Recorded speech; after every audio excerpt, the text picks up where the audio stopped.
மருமகள் சீரியல்ல அடுத்த வர எபிசோட்ல என்ன மாதிரியான ட்விஸ்ட் எல்லாம் இருக்க போகுதுங்கிறத இந்த வீடியோவில் பார்க்கலாம். ராஜாங்கம் ஆத்தா நடந்தது நடந்து முடிஞ்சு போச்சு. சேதுக்கு ஐஸ்வர்யா கூட தான் கல்யாணம் நடக்கணுன்றது கடவுளோட முடிவு போல. அதனால வந்ததும் வந்துட்டீங்க. நீங்க 2 பேருக்கும் ஆசீர்வாதம் பண்ணுங்கன்னு சொல்றாங்க. ஏண்டா என் பேச்ச கேட்டுதான் நீங்க கல்யாணம் பண்ணீங்களா? இப்ப சேதுவோட கல்யாணம் நடந்துருச்சே. சேது இனி நிம்மதியா சந்தோஷமா இருப்பான்னு நீங்க நினைக்கிறீங்கல்ல? அது நடக்கவே நடக்காது. சேதுவால இனி நிம்மதியாவும் இருக்க முடியாது, சந்தோஷமாவும் இருக்க முடியாது. இந்த கல்யாணம் நடந்ததும் ஒரு நல்லதுக்கு தான்.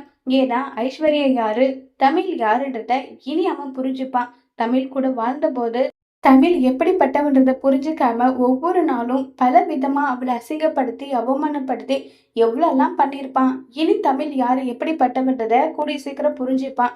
இங்க பாரு, குழந்தை உன்னுடைய பொறுப்பு.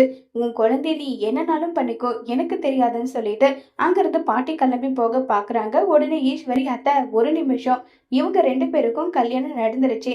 தமிழுக்கும் சேதுக்கும் எந்த விதமான சம்மந்தமும் இல்லைன்னு சொல்லிட்டு தமிழை தான் ஒட்டு மொத்தமா வெட்டி முறிச்சாச்சு இல்ல. அப்ப தமிழுக்கு பெத்த குழந்தை மட்டும் எதுக்காக இங்க இருக்கணும்?